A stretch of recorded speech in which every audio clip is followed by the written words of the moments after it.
Hello scholars, welcome back to Understanding Culture, Society and Politics with Teacher Angela. For today's lesson you will be learning the following. What do you think about human evolution? Examine the illustration below on human evolution. How does human cultural and socio-political evolve? Let's go back on the types of human societies. First, hunting and food gathering societies. The earliest form of human society, where people depend largely on vegetables, hunting larger animals, and collecting shellfish in order to survive.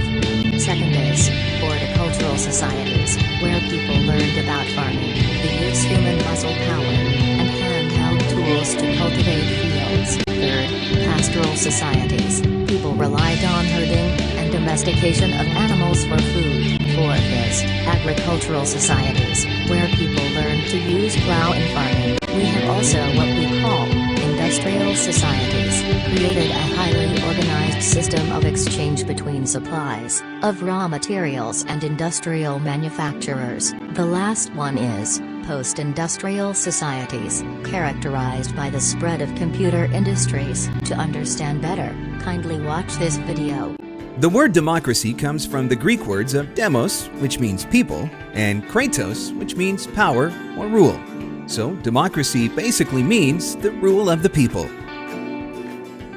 Democracy first started as a direct democracy in Greek cities, notably ancient Athens, where people came together to speak about their concerns and opinions in front of rulers of the city-state, and directly voted on new rules and laws. Here is considered as the birthplace of democracy. For the very first time, decisions were made by the people instead of rulers. But sadly, the ancient Greeks did not see all people equally. Slaves, women, children, and the people who did not have a land weren't allowed to vote. This is what we call a flawed democracy today.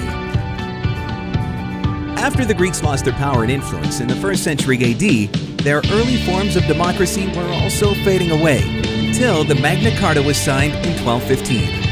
Which prevented the King of England to do whatever he wanted, and said that even the king had to follow the country's rules and laws which were written in the Constitution. Today, most democracies are indirect or representative, which means that you can't vote for a new law yourself, but you can vote for people who then become lawmakers and present your interests. But democracy isn't just about voting. It's about everything to protect the best interests of the people, no matter what is their race, gender, political opinion, or religion. These interests can be human rights, quality of life, infrastructure, and many more. Modern democracies divide power into 3 different branches: the legislative, the people who make the law; the executive, the people who make sure that you obey the law; and the judiciary, who judge you if you commit a crime. These 3 are independent and work following the process, checks and balances, which means all the work must be clear and fair. And very important, the people who have power also must follow the law and not exceed their authority. In addition, a democratic government must work in a way that reflects the wish, feeling, desire, and values of the society that it governs. This is also known as the general will, which is a concept developed by the famous Swiss philosopher Jean-Jacques Rousseau. One of the problems of democratic voting is that the biggest groups of people always have the most power, and that's why a good democracy also has laws to protect the rights of its smaller and weaker groups. A democracy where the majority chooses to separate, expel, or injure its minority is not a functioning democracy. So, what do you think now about democracy?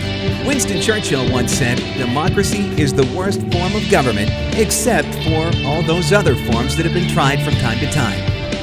Do you agree?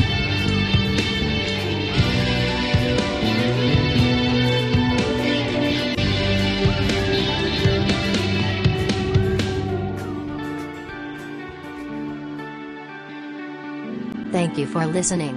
Now proceed to the self-check exercise on your learning module.